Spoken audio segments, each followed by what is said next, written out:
إذا مسليا بسم الله الرحمن الرحيم.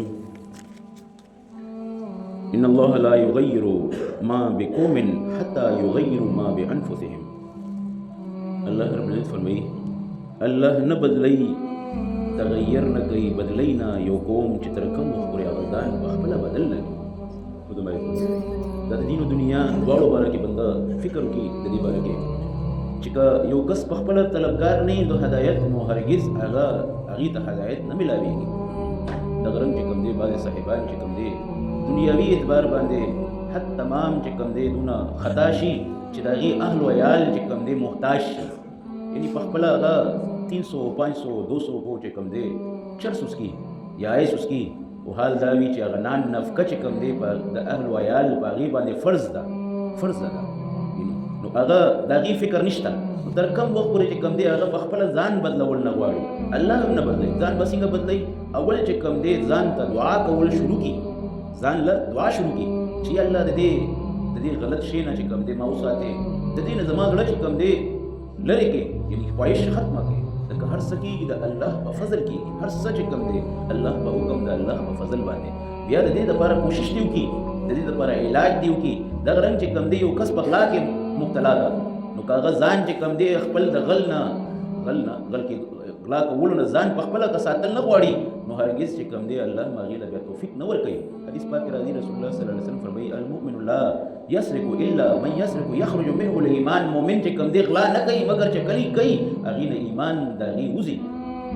دغه رنګ یو کس چې کوم دی هغه د سترګو زنا کې مبتلا ده یا زنا چې کوم دی کوم حقیقي ده هغې کې مبتلا ده، نو تر کم وخت پورې دې طلب شروع نه کړي، خواهش شروع نه کړي، کوشش شروع نه کړي د دې دپاره هغه وخته پورې نه شي کېدی. ځکه الله رب العزت هم چې کوم دی دا د زنا د قباحت نه هغه وخته پورې نه وباسي چې د دې خپل طلب پیدا نه شي، د خپل ځان ساتلو ولا جوړ نه شي. الله په حکم شوی دی لا تقربوا الزنا، زنا ته نږدې کېږم ته چې دې په خپله کوشش ونه کړي نو الله هم توفیق نه ورکوي، د دې خبرې نه بچ کېدو توفیق ولا نه میلاویږي. ځکه الله رسول فرمایي المؤمن لا یزني الا من یزني یخرج منه الايمان. مؤمن زنا نه کوي مګر چې کوي نو د هغې نه چې کوم دی ایمان وځي. او بیا څونه سخت خبره ده چې بنده چې کوم دی ټول ورځ کار روزګار دې دپاره کوي چې نان نفقې دپاره اهل و عیال چې کوم دی حق ادا شي. والله رسول فرمایي الزنا یورث الفقر، زنا چې کوم دی فقر کې مبتلا کوي، زنا فقر کې مبتلا کوي. بنده چې ډېر کار کاروبار روزګار هر قسمه شی والا وي او که هغې کې دا عمل وي کبي عمل، نو هغه لازمه خبره ده چې الله رسول چې کوم دی وینا کړې دی حق سچ دی وما ینطق عن الهوا ان هو الا وحی یوحی. زما د نبي چې کوم دی حبیب دا ځان نه څه خبره نه کوي، څه چې کوي نو هغه د وحي نه کوي. نو معلومیږي چې دا د الله رسول وینا د الله وینا ده چې فقر کې هغه مبتلا کېږي. دغه رنګ جوه ده جوارې ده هغې کې مبتلا ده. نو که تر کوم وخت پورې دې ځان له پخپله طلب نه کړي چې الله د دې خطا نه چې کوم دی ما وساتې، تر هغه وخته پورې الله طرف نه توفیق نه میلاویږي.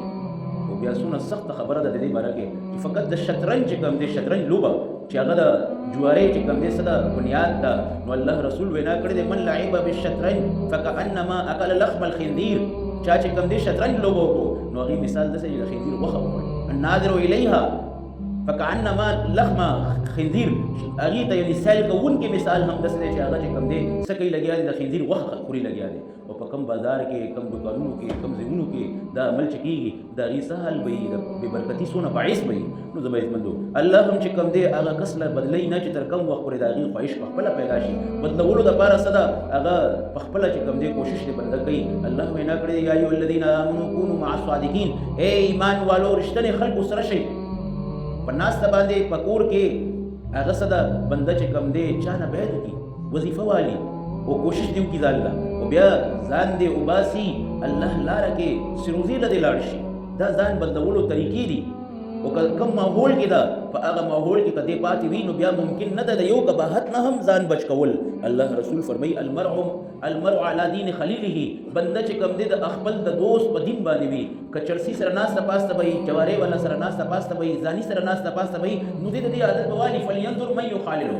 وی وګوره چې ته چې کوم دی دوست څوک جوړی لګیا یې. که ستا دوست چې کوم دی ناستې پاستې والا چې کوم دی الله والا ده ته به الله والا شي، نیک به شي، دیندار به شي، پاک به شي. داسې خلکو سره ناستې پاستې د وجه نو هغه ټول کوم ذرایع جوړېږي د دې قباحتونو نه بچ کېدو دپاره هغه د اختیار کړي. بیا به الله هم چې کوم دی دی بدل به کړي. او که دی نه اختیاروي نو هرګز ممکن نه ده الله نه بدلوي تر هغه وخته پورې یو قوم هم چې هغه ځان دې په خپله بدل نه کړي. الله موږ ته اوس په دې خبرو پوهه نصیب کړي، عمل کولو توفیق راکړي. امین. الحمدلله رب العالمین.